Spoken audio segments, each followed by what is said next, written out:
We didn't plan this episode. That's kind of the point. On paper, this season of life looks good, right? Looks pretty good. A lot of good things are happening, and yet it's heavier than we expected. Not in a bad way. I would just say in just a real way. It's heavy. Training feels different. Work feels different. Our bodies feel different. Our energy feels different. And we've noticed something interesting. The rules that we used to live by don't typically apply the same way that they used to. So instead of forcing a lesson, like something I tend to do on this podcast, or pretending to have it all figured out, we wanted to talk honestly about what this season is teaching us. Lessons we didn't ask for, didn't expect, but probably needed. So if you're in a season where things do feel uncertain, like there's a lot of difficult things going on in your life, you're trying to accomplish a lot, maybe work is heavy or you have some family things, hopefully that you can listen to this episode and at least get some ideas of, one, that we're all in the same boat together. Everyone has struggles, everyone has challenges. And two, maybe there's something in here that you can apply to your life to kind of make it a little bit easier. So, Alessandra, welcome to the show. Thank you. That was quite the introduction. I'm excited for what we're going to talk about It was today. a little opener, yeah. Sounded The great. cold opener. I've been working with Gail, Yeah. ChatGPT, Good friend. asking it how I should structure the podcast and all that kind of stuff. And recently they said you should do a cold open every now and then. I liked it. Just reading something like that. I think you should stick around. It's kind of like what Chris does now. Our good friend Chris Williamson. Yeah. Super close friends. Yeah, modern wisdom, man. Yeah. Also, if you're watching this right now, you can tell that things are changing right now. In the process. We are in the process of building out the studio in Utah. And so we got some new chairs, so you're not going to be looking at mustard anymore. That's too bad. And You love mustard. the mustard, yeah, I do love mustard. But it was time to retire. It's time to retire them. And then these foam panels, there's only 3 right now. We ran out of foam, but it'll be a full wall. So really excited about what's going on. It's just, a good step for the podcast, I think. But back to you. Okay. Thank you so much for being here today. Of course. I wanted to bring you into this conversation because you're the person who I do my life with. Fair. So it makes sense. And we both deal with different things. And so one thing I might say might not apply to someone else, but something you say might apply to someone. So I like having 2 different voices in here to chime in. But as always, you're my favorite guest, so thank you. Thank you. But I'm curious, and kick it off with this. What has surprised you the most about this season of life? This sounds... Okay. Well, actually, let me paint the picture of what okay. we're going through right now. Let's paint it. If that's okay. Paint it. So I'm starting a new job in a week. It's a bigger role, something that's going to be a little bit more intense. We're going back and forth from Arizona to Utah, waiting until you get based in Provo. We are training for I'm training for 2 races. You're training for High Rocks with me in February. So physical toll has been high on my body. Yours too. And did I miss anything else? I don't think so. Okay. Yeah. So anyways, it's just a lot's going on. It's very busy. We're trying to build Getting After It. You're trying to build Siblings in Crime. Mm-hmm. And yeah, it's just a lot. So I'm curious, what has surprised you so far about this season? I will say I think it has been a very fun time of our lives. I think it's very new. We're trying new things. You're going to a new job. We're trying High Rocks, which usually we only run. True. We're trying new things with the podcast, both of our podcasts. So I think it's been fun to build. It's been interesting. We're learning a lot. Yeah. I think one thing that I don't mean this to sound negative, but one thing that isn't talked about as much, or maybe it is, in this age group, in our phase of life, is it gets pretty lonely. I mean, we have each other. Yeah. But I was shocked. I mean, I was always a social butterfly. And it is interesting how difficult it is to meet new people or make plans with people you know. Yeah. Schedules are tough. Our schedules are tough. So, I mean, you're my best friend. I love hanging out with you. But it is But you also... need friends. Yeah, it is also shocking that despite how fun and busy it's been, it's also like your group gets smaller as time goes on. I'm starting Yeah. to notice that in this season as well. What makes it so difficult? I think we're meant to be in a village. I think having your support, having your circle, makes life easier. You have people to do the hard stuff with, do the easy stuff with. Maybe the social pressures, like you feel like you're supposed to be hanging out with a lot of people. It's something you've always done, Yeah. or may not have done. So maybe expectations, Yeah. but it's just different. And I don't think it's necessarily bad all the time. Like, I actually love what we're doing, even all the times it is just the two of us. Yeah. But it is just growing pains, changes. Yeah. It's tough. It really is weird. Because, like, I don't know. You were probably the same way in high school. But, like, in high school, I was like, I'm going to have these friends for the rest of my life. And my dad was like, you're not. Like, they're going to leave. Like, you guys are all going to do different things. And I was like, oh, no, Dad. My group of friends, we're the best. Like, we're going to stay Hilarious. together. And he was correct. Everyone's doing other things. Everyone's I mean, busy. you can They're in still, school. yeah, you can Like, still be friends, but yeah, we're friends, but it's not like how it used to be. You know, Right. like it wasn't never like I'm not going to go over and hang out at their house until 1 a.m. right. Because most of them Priorities are either change. married or like they have kids now. So Right. yeah, priorities change over time. How do you cope with that? The fact that priorities change all the time. How do you balance that into your life? That's hard. That's a hard thing for many people, myself included. Yeah. I think in our day-to-day life, well, I think what's helpful for us, like as a couple, is we Yeah. talk about it a lot. That's true. We are very comfortable talking about our day-to-day, the pros, the cons, what we're working on, and what we need. Yeah. And like every day, you're like, what can I help you with? What do you need? And I think that's like a huge thing, Yeah. being able to openly talk about it. I think schedules are huge. Like, if you want a village, you got to be a villager. And so I need to be the one making the calls and putting things in the books and not being bummed when it actually comes up and I have to go do it, like being lazy when the time comes. And That happens to the best of us. I know, it's so frustrating. So I think just being able to recognize it for what it is, it's change, it's normal, Yeah. it's part of life, and recognize like your focus is going to change all the time. What matters most right now? Yeah. If it is like having a girls' night once a month, then put it in the books and make it happen. Call everybody, make it happen. Put it in the books. If it is spending or having our dates, is it Yeah.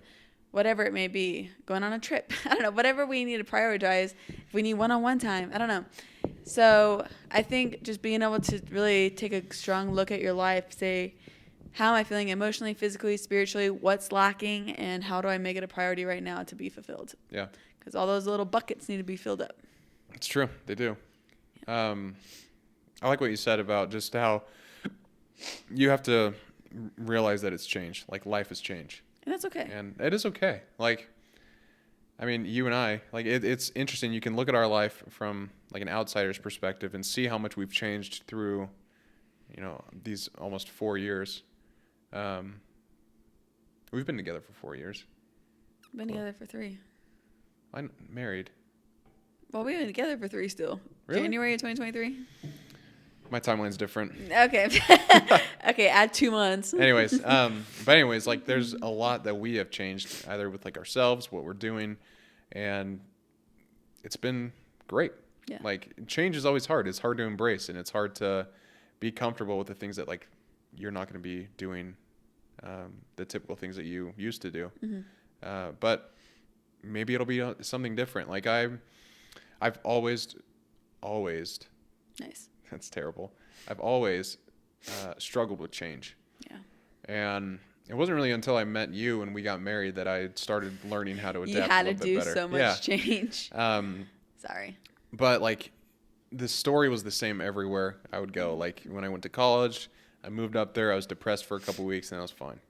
But it's because I was adapting to that change. Same thing with like when I went on my mission. Like I was depressed for a little bit and then I was fine. Mm-hmm. So it's just being uncomfortable when things are changing is a hard place to be in. And I feel like you and I are in that season right now where a lot is going to change. Mm-hmm. And, we just have to keep our heads high and keep moving forward. That's the only thing that you can do. I think it's very okay to mourn your past life, not sit around and be depressed for who knows how long, cry Right. about it, but to recognize like it's time to put that time to rest. Yeah. Like, and you can be sad about it. I think you can acknowledge that you had a great time and also recognize that things are going great right now. The present's great. The future is even better, I'm sure. Yeah. Might have lots of issues, I'm sure. Of course, that always happens. But I think you can recognize the good while you're in it, regardless of the discomfort of change. Yeah. Yeah. I love that. There's this quote from Andy from The Office, Oh, and it's the final episode, I think. And during this moment, there's a bunch of like flashbacks throughout all the seasons of like what they've all done and of course. how they're all friends and all that kind of stuff. And he says in it, his quote is, I wish there was a way to know that you were in the good times. Oh, And I think that's like what you and I are talking about too. Like just because things are changing, just because life is heavy, things are difficult to do, that doesn't mean you can't be happy. You can't have joy. You can't be excited about life. And I think that's where gratitude comes into play a little bit. Like if you have a mindset focused on gratitude, then you recognize how blessed you are and how lucky you are to have the things that you do. And but yeah, I mean, living in the moment, I think, is a good antidote to that. I agree. Like you have to just be focused on what's going on. That's why I love the brick. I'm very present now. You've always been very good at being present. I try to be, but thank you. You're welcome. I'm curious. What is one thing that's hard now that wasn't hard before? Hard now that wasn't in the past. Yeah. Just anything in life. Yeah. Even Even if it's a good thing. This might be dumb, but this is the first thing that came to mind.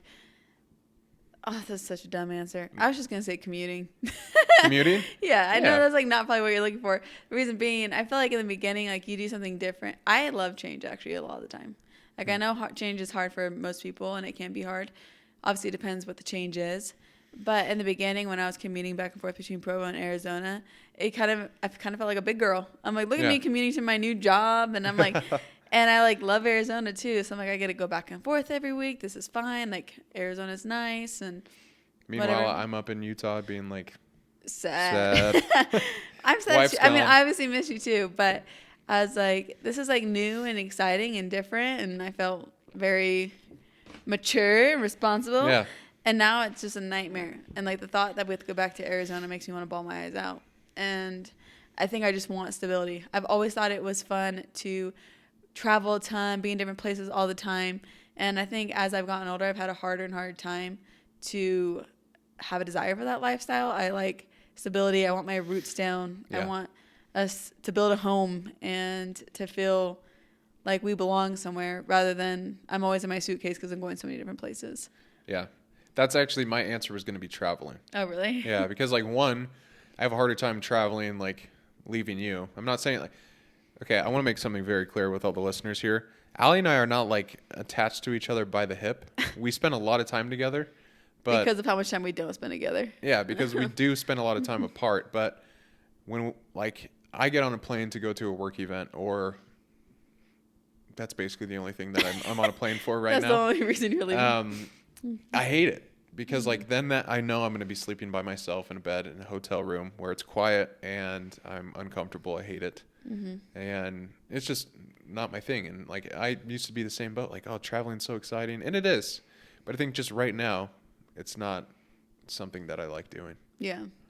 Like I'm sure it'll come back Yeah. because traveling's great, but right now I'm in the same boat. It's like I just want some stability. I just want us to get our roots in. Right. Probably because we haven't been able to have that in 2 years. Yeah, the whole time We're we've been missing married, it. like it's, Yeah, it's true.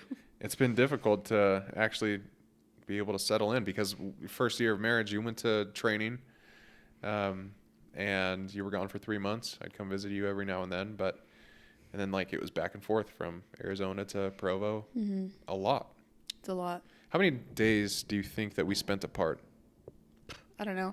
Probably like Because you were 3 or gone, 4 days a week. yeah, for a year Yeah. and a half almost.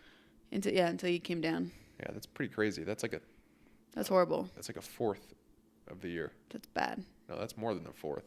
I don't know math, but I hated it. Yeah. And so now I'm just over the whole thing. I just can't wait for us to actually be established and make this place our home. Yeah. And that's what I'm looking forward to most.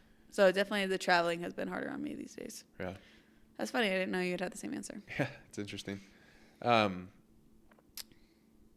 do you embrace change? You said you like change. Mm-hmm. How do you do it? That's funny. I've never thought about that being a difficult thing. Well, walk me through, like, when you went on a mission as well. Mm-hmm. What was it like adapting? Like, how did you deal with that change? I think most of those type of things I'm excited because it's new. I like new. I like adventure. And I started my mission in Virginia. And so I'd never been to the East Coast really. And so I was like, I got to see all these new places. Yeah. I was definitely, don't get me wrong, like you're definitely stressed, you're sad, you miss your family. And that was all going to be hard. But I mean, I was always looking forward to teaching people about Jesus Christ. Yeah.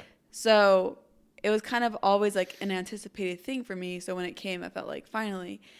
And I think with a lot of change for me, like with my job changes, a huge amount of anxiety, it's scary. However, it's like the anticipation's finally over. I've been waiting for this. So I think a lot of the change that happens, it doesn't feel so abrupt because I've been planning for it. The change that hurts the most is when you're not ready for it and it whiplashes you. Yeah. And if it's a difficult thing.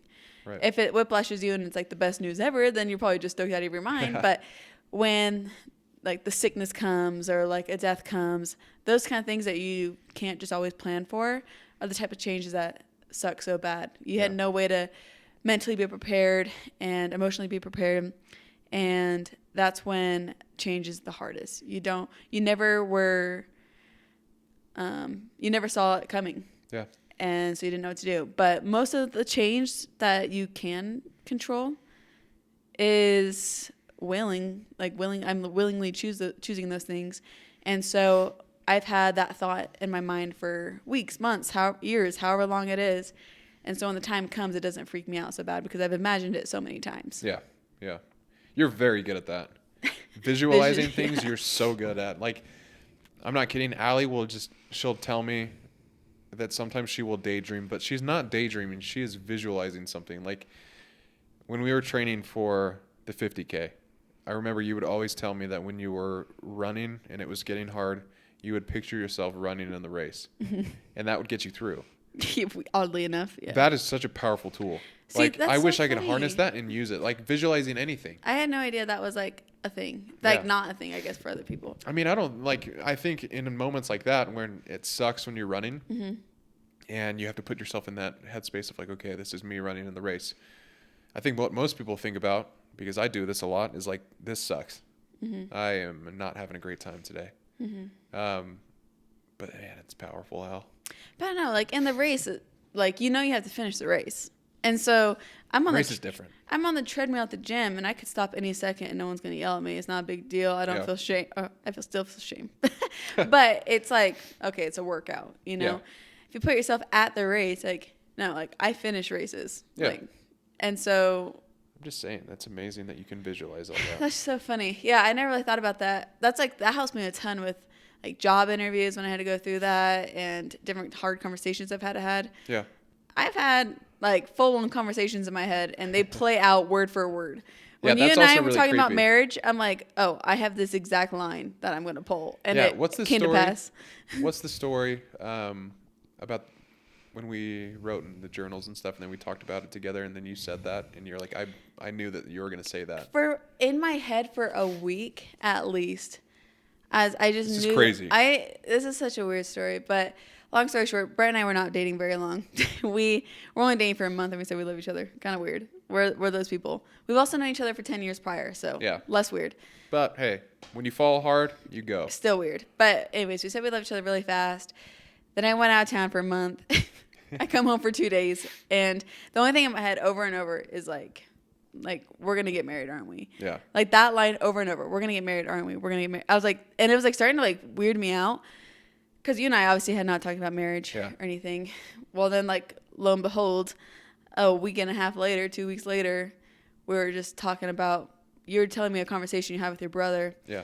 And how you finally told me that you feel like you want to marry me or something along those lines. Yeah. That you see a future with me is what you said.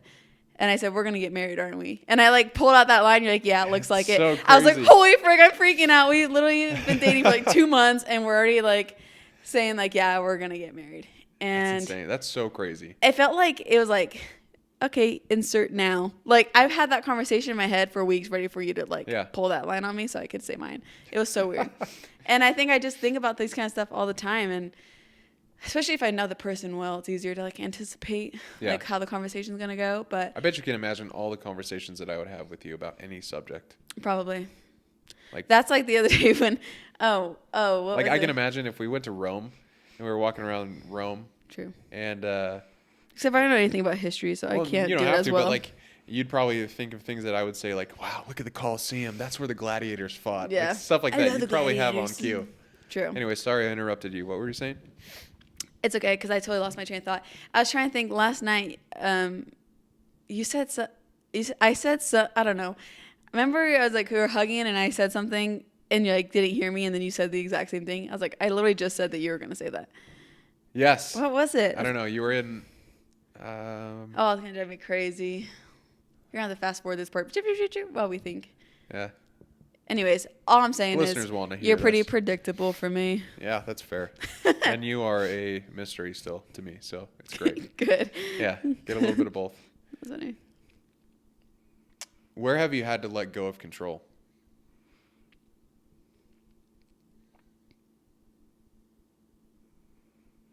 I hate to keep going back to the whole job thing, but like the commute, like I can't get Provo base any faster than what they're willing to give me. Yeah. And it's been in our purse every single day for 2 years, and and it hasn't happened. And I think that a lot of things you have control of, like where you want to live, and as far as like where you want to buy a house and all that stuff. And this is one thing. It's like we want to live in Utah so bad, and we just can't. and so I think I need to loosen the reins on my expectations. And it's like there's literally zero things I can do in order to get over here faster. Yeah. And so that's been really hard for me. I mean, obviously there's lots of things I don't have control of in my life, I'm sure.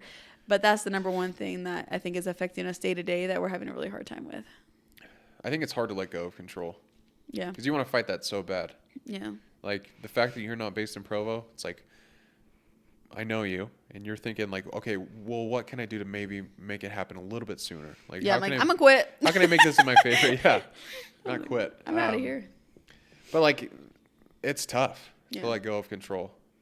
I've had to let go of sleep, controlling my sleep, because like if I don't, like, I don't know, if I'm awake and I keep thinking about the fact that I'm awake, then I will keep thinking about that and I will not go to sleep. Yeah. And recently I've learned just like, I try and think of something else. So I'll do what you do and visualize. I told you. I know, but then sometimes I also like hype myself up and get myself excited Oh, about I've thinking done about that certain too. topics. Yeah. So Because what you have to do, obviously you have to pretend you're already sleeping. That's why you close your eyes. So then you got to start daydreaming like you're dreaming already. it's And so then, funny, by the way. One of my favorite lines from you is, "It's funny how when you go to sleep you have to pretend." I think with a lot, like, and what's weirded me is that that's like everything we do. It's like, What do you mean? it's like, okay, what's one thing you want to be? Tell me. A podcaster.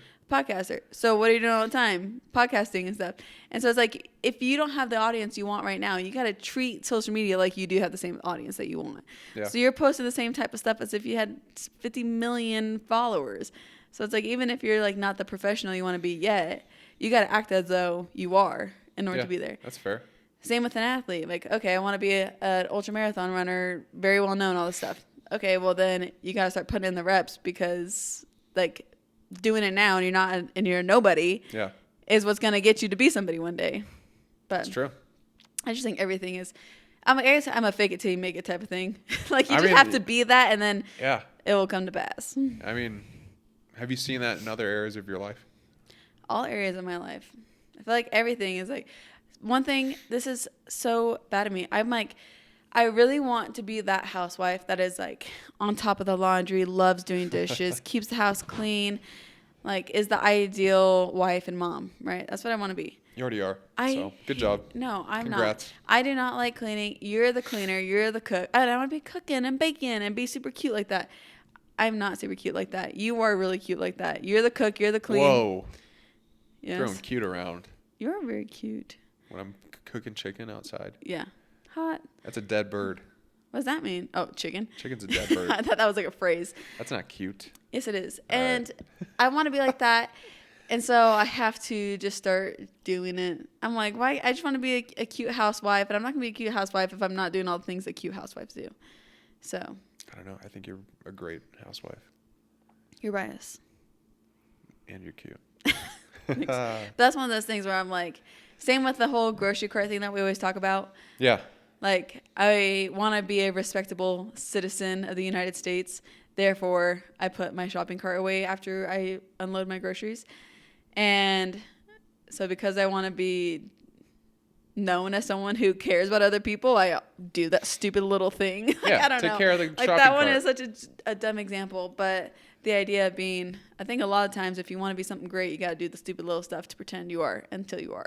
I mean, that's pretty accurate. Like, you're spot on with the podcast example. Like, you have to start. You have to pretend that you're doing it and pretend like you have things to say that actually will help other people get after it, you know? Like, those are all things that I believe that hopefully this finds the audience and is a good message for those people. But at the end of the day, it's like, at least I'm getting better at it too. Like, at least I'm learning. I'm growing.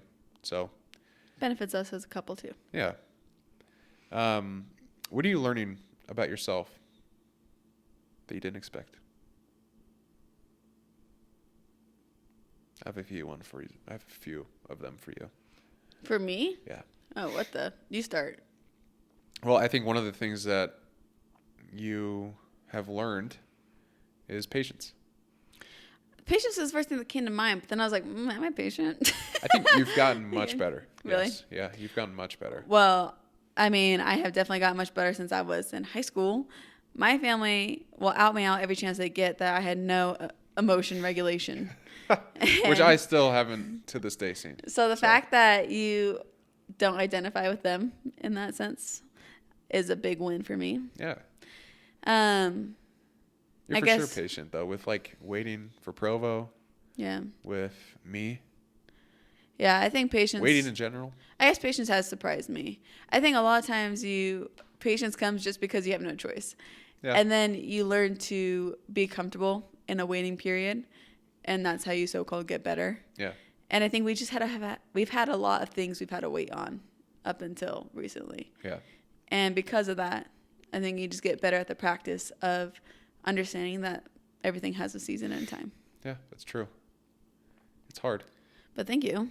Yeah, I That's mean, nice of you to I think have that. a few more if you want. Where are you pulling these from? I just observe. Okay. What else you got? I think you're really good at speaking your mind. I feel Oh. like you've learned over time how to control it, but also be very direct and honest with other people. Like, that is a huge, huge benefit in our marriage. The fact that we're both direct to each other. Yeah. Like, sometimes it's hard to hear, but it's worth it, always. Not passive And aggressive. if you do it with love, you can't go wrong. Right. That's true. That is one thing that I have realized that as I've aged in my fine youth, or from my fine youth since then. You're a woman now. Yeah, now that I'm a woman, for some reason I do tend to be much more comfortable saying my opinion, and not an opinion in like an argumentative way, Yeah. but definitely when it comes to our marriage, because nothing is pet peeve. What is it? Tell me. What's my pet peeve? For you? Yep. When you scratch that type of paper. Okay. Different one. Miscommunication. Yes, miscommunication. Yeah. I was not expecting the paper. You put me on the spot. I had to think of a few. Sorry.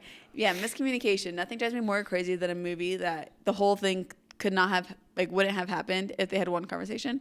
And I know that ruins the movie, and I get that's the whole point of the movie. But I was like, this will never be our marriage. Yeah. I don't ever want either of us to ever storm out with without an explanation. Yeah. Like, we need to understand what's going on.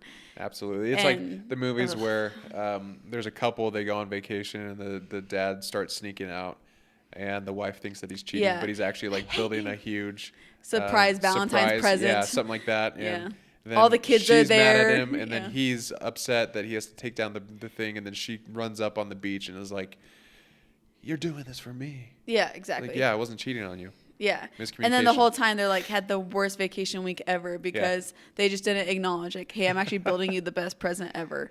And all your kids and grandkids are here, by the way, too, hiding in that bush, ready to surprise you. Yeah. And so nothing drives me more insane. So maybe that's why I have gotten better at communication, because we will not have that in our marriage, or I will beat us both. Yeah, I'm in. I accept. What's my pet peeve? Chewing with your mouth open. That's it. Yeah. I don't really have any others. Bad drivers. Bad drivers, yeah, that is annoying and just unsafe. Especially the fact, like, whenever we're driving, I'm like, I have my wife in here. Yeah. I'll get pissed off. You do Get get so mad. frustrated. It's annoying. We almost saw a car accident today. That's true, yeah.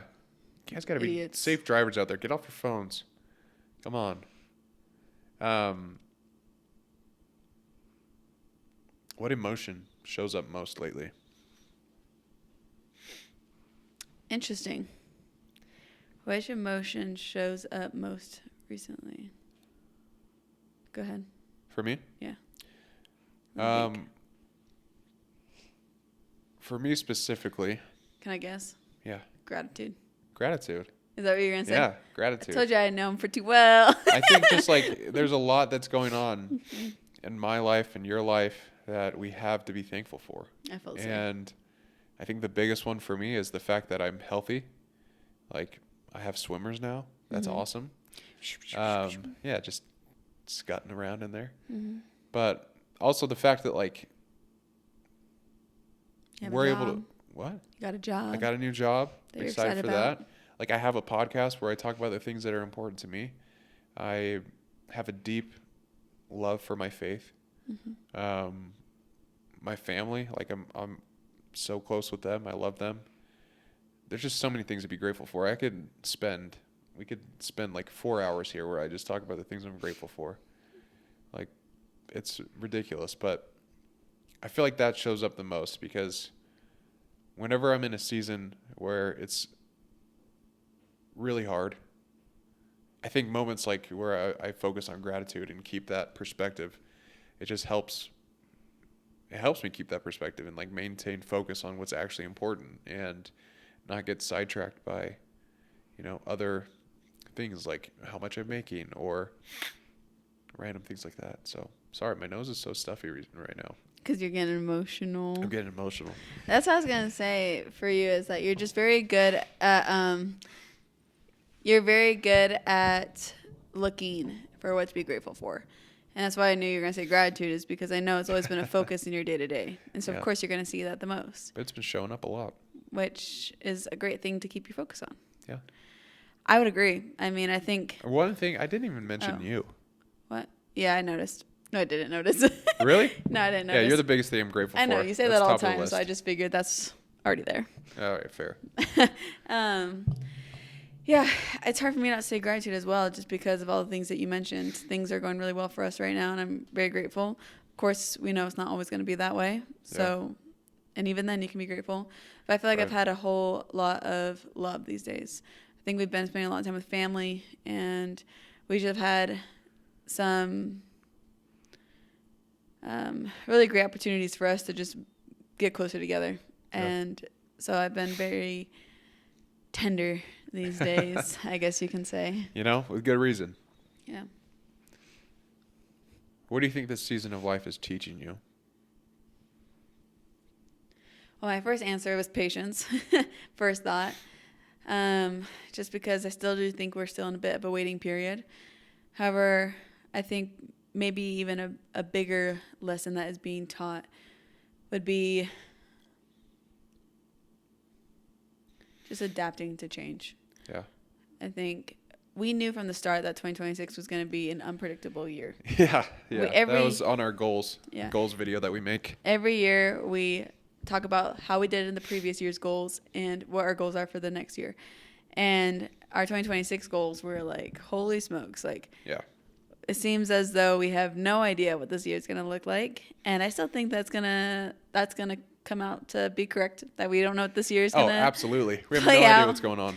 But I think it's going to give us an opportunity to really learn how to dial in comfort in the discomfort of change. Yeah. I love that. It's only February, so we have a long ways to go, and I'm sure that means We've that got we'll a have long lots ways of time. to go, but so much has already yeah, happened. I'll say So we'll have it's a like, lot of time to exercise this. we'll see skill. what goes on. For me, I would say to show up no matter what. That's what I'm learning right now. Really? And I feel like I've understood that lesson before, but with the fact that like I'm trying to do all these different things, you're trying to do all these different things, there's a lot we're trying to accomplish. You're not going to feel ready all the time. You're not going to feel motivated all the time. That's very rare. If you feel motivated, great. Utilize that. But It's most not of the gonna time, last. yeah, it doesn't last. And so I'm truly learning like how to show up when my legs are more sore than they've ever been and go work out, or how to show up and After not sleeping all night. yeah, exactly. Like being there for you, like making sure that we get adequate time together and quality time together. With the podcast, like showing up even if I'm tired and I have no ideas, I'll just start typing things and usually it forms something. But I think it's a powerful tool to learn how to show up when you don't want to. Mm-hmm. When you push past that discomfort, you focus instead on motivation, but instead on your effort, then you'll do great things. But it's not always going to be easy. And That's a promise. it's a promise. That's a Brett Rossell promise. Mm-hmm. But I feel like that's kind of what I've been learning through this. Mm-hmm. It's just like, even though you're tired, show up when you're tired. Show up when you don't want to do it. Show up when you feel like the weight of the world is on your shoulders and there's no one else that can help you. Like, just show up. Mm-hmm. Get it done. Get after it. Get after it. I would also include showing up still goes towards your recovery. If your legs aren't working, you can show up, but maybe showing up that day looks a little bit different than running 20 miles on And the trails. I've been good at that. And you have been getting so much better. And I just wanted to remind everybody that showing up can look different day to day. That's a great message for the audience. It is. I don't want people comparing themselves thinking, I didn't get out of bed today because of X, Y, and I'm That's super true. sick. Yes, that is true. But maybe that day is your day that you're showing up for yourself. You need Yeah. health, you need a bath, you need whatever you need. Right. So be able to identify it. Don't be lazy. Don't give yourself too much grace, but identify what is showing up day to day. Yeah. That's how you truly get after it, right? All aspects. That's right, baby. Honest effort. That's right. That's what getting after it is. I think I told you this in the Q&A episode. I've worked on this sentence for 4 years.